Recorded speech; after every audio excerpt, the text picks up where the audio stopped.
Sir क्या कहेंगे, आज का उद्देश्य क्या है और क्या संदेश देना चाहेंगे? देखिए, आज जो मीटिंग हुआ है, ये meeting Bharatiya Janata party unified Bharatiya Janata मजदूर trade union council, short name है बीजेएमटीयूसी, बीजेएमटीयूसी के थर्ड एनुअल मीटिंग, ये मीटिंग से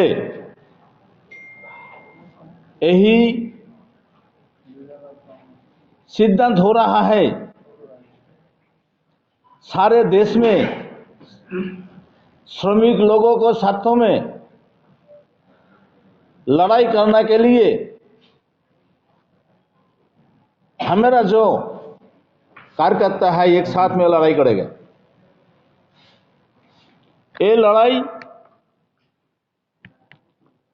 श्रमिक लोगों का साथों में क्या लड़ाई, ये लड़ाई देश का लड़ाई,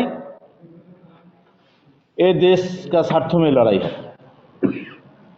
तो हर कार्यकर्ता को पास हम निवेदन करता हो और जितना रिपोर्टर प्रेस मीडिया भाई आया हुए मीटिंग में, हर मीडिया भाई को मेरा तरफ से धन्यवाद करता हूँ। अगला दिन में ये भारत के अंदर ये trade union, all India trade union, BJP unified all India trade union एक बड़ा ट्रेड यूनियन हो जाएगा। सारे देश श्रमिक लोगों का साथ में काम करेगा, यही मेरा पहले निवेदन है। कौन कौन से राज्य होंगे साहब? मेरा संगठन का अभी 21 स्टेट में काम चल रहा है। यहाँ से कुछ स्टेट एक्टिव है, बंगाल में ज़्यादा से ज़्यादा काम हो रहा है। उसके बाद तमिलनाडु में ज़्यादा काम हो रहा है। उसके बाद गुजरात में ज़्यादा काम हो रहा है। दिल्ली में काम चल रहा है, लेकिन यहाँ पे वेरी स्ट्रांग ट्रेड यूनियन करने वाली। क्या नाम सर? मेरा नाम एसएल खाड़िया है।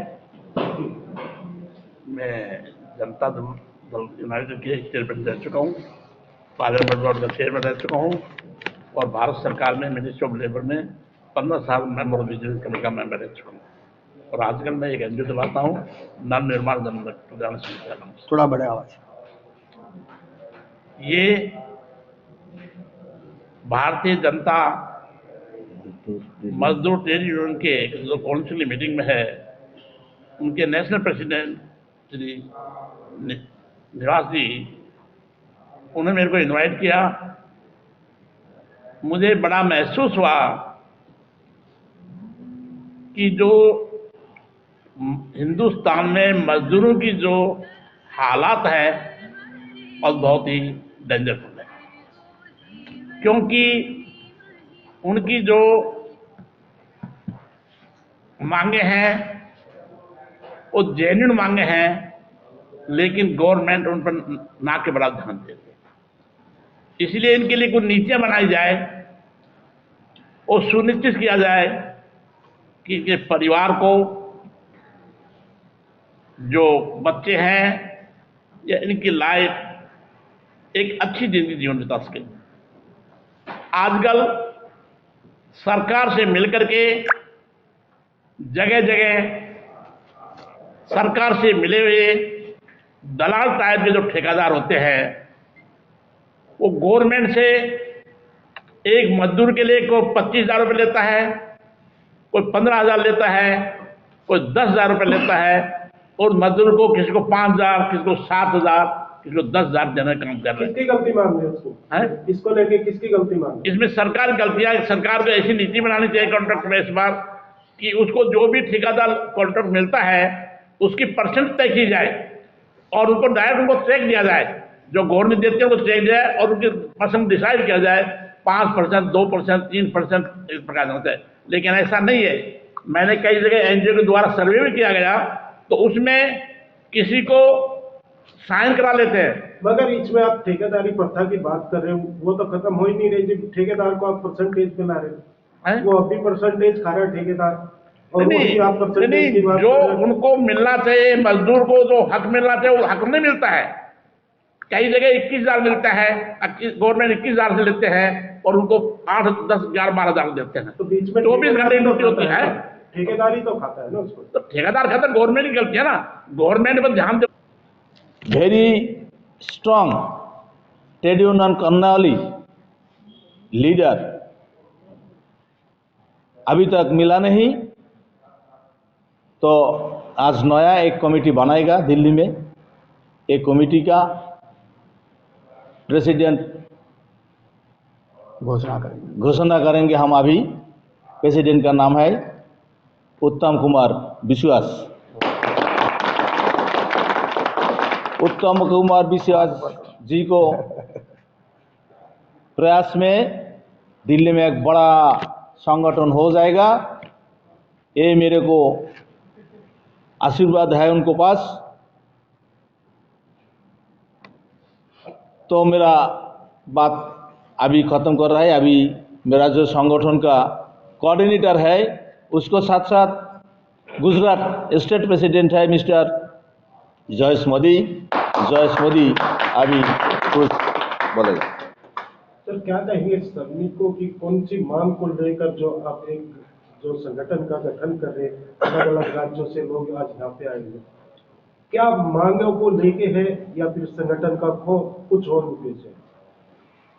मैं बिल्कुल नम्र निवेदन के साथ आपको कहना चाहूँगा, जैसे हमारे माननीय वड़ा प्रधान श्री नरेंद्र भाई मोदी ने कहा है कि सबका साथ सबका विकास। श्रमिक ने आज तक कभी कुछ मांगा ही नहीं। श्रमिक हमारा वो हिस्सा है, हमारे पाँव है, हमारे हाथ है, और जो हमें ग्राउंड लेवल से मेहनत करके हम आपको दिखता नहीं है कोई चीज़ों को हम कॉरपोरेट लेवल में देख रहे हैं, तो उसके जड़ों में उसके पिलर में श्रमिक है। तो श्रमिक ने मगर आज तक कुछ मांगा नहीं। ये हमारा फर्ज है, हमारा दायित्व है कि उनके जीवन जरूरियात का, उनके निर्वाह का जिम्मेवारी हम उठाए, और उनकी जो जरूरियात है, उनके बच्चों का एजुकेशन है, उनका हॉस्पिटलिटीज़ है, वो सारा हम निर्वाह बिल्कुल जिम्मेदारी से और अच्छे तरह से रिस्पेक्टेबल वे में पूर्ण करें। ये मैं समझता हूँ कि हमारे भारतीय जनता मजदूर ट्रेड यूनियन काउंसिल का ऑल ओवर फॉर्मा है। कोई एक मांग मजदूर ने नहीं की, कभी कोई उन्होंने शिकायत नहीं की। तो ये हमारा दायित्व है, मुख्य दायित्व है कि इनका जीवन निर्वाह पूरी तरह से व्यवहार रूप से बिल्कुल चलना चाहिए। ये हमारा मुख्य एजेंडा है। क्या किसी सरकार से या केंद्र सरकार से आपका?